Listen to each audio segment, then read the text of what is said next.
Praise the Lord. Ave Maria. Thank you very much for all your feedback and love that you shared through your messages and emails that you've sent to us.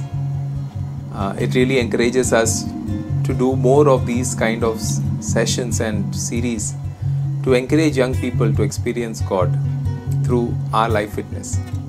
One of the questions that came up, and I thought, let me do this video to give you an insight into it, is, Bijo, how did all this start for you? Where did you experience this joy, and what made you to come out with this mission or message? I think I should give credit to God Almighty, because it is only His grace that I was born in a family which always gave priority to God as a head of the family or the first person of the family. As a teenager, I was forced to go and attend the annual retreats which was organized at Thabur Ashram.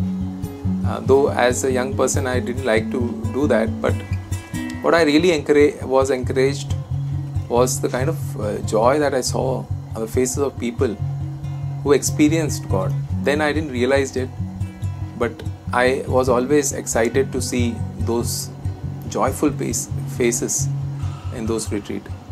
But the real encounter that I had of joy was when I, in 2012, when I visited the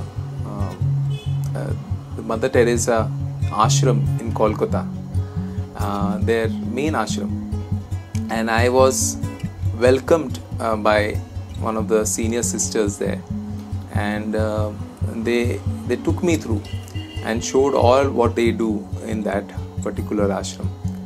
And what really surprised me was when I reached this a big hall which had almost 45 newborn kids, and there was one, I think 17-18-year-old young sister who was from Finland, and she was taking care, she was running around and taking care of the kids, and to assist her I think there was one maid or one ayah who was there to support her, but otherwise she was all alone taking care of these 45 newborn kids. And when I inquired about her, the senior sister told me that this young sister works for 20 hours a day, and they have to force her to go and sleep and take care of herself, and the kind of joy that I saw in her face really made me think, what is this? What kind of joy is this, when even in the place of pain she is experiencing this tremendous joy? And I think that was my beginning, and that's where I started searching for this joy,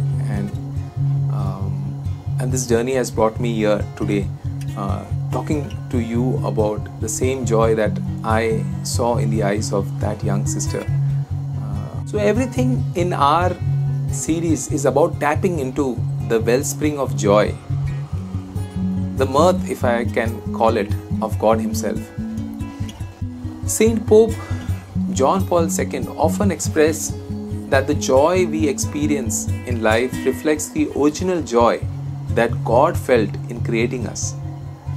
What you heard during this series is about tapping into the heart of God Himself. It's no ordinary self-help kind of joy. Those can only go so far. There is an old saying that can sum up all these self-help books, and it says, pull yourself up the bootstrap. In other words, succeed without any outside help. And it is stupid. Just think about it. To reach down, grab up your shoe or boot and pull it up isn't going to get you up. I don't care how much self-reliance and self-confidence you have. I don't care how much self-help book I've read. These rules are about something greater than self-help. It's God's help. following these rules merely prepares the way for He who is joy Himself.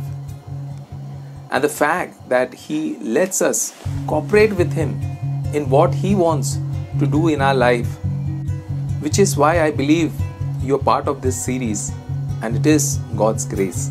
This is what no secular motivational speaker, no atheist, no vague spiritual person, no pagan can offer you. But I can. It's Jesus. You can't have fullness of joy without Him, because you can't have joy without love. And there is no love that compares with what we find in the God who is love and made us for Himself. Sure, you can trip over happy experiences because we have God who wants to be found and who can't be hidden.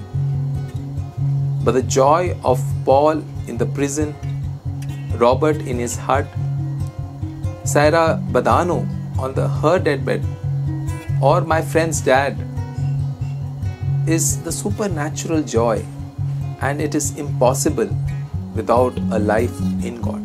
That doesn't mean life is easy. We do not pretend that life is all beautiful. We are aware of the darkness and the sin, of poverty and pain, but we live in the light of His Paschal mystery. We are an Easter people, and Hallelujah is our song. We are not looking for shallow joy, but rather a joy that comes from faith. I hope that many things you heard during this series about living a life of joy made you think that's very simple. Actually, stupidly simple.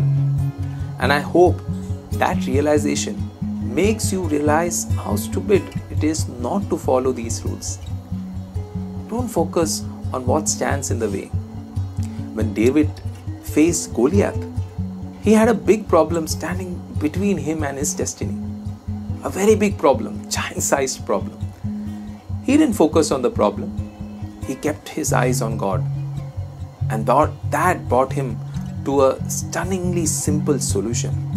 When Saul tried to bog him down with armors and swords, he said no thanks. He dropped it and reached out for his sling and his 5 smooth stones.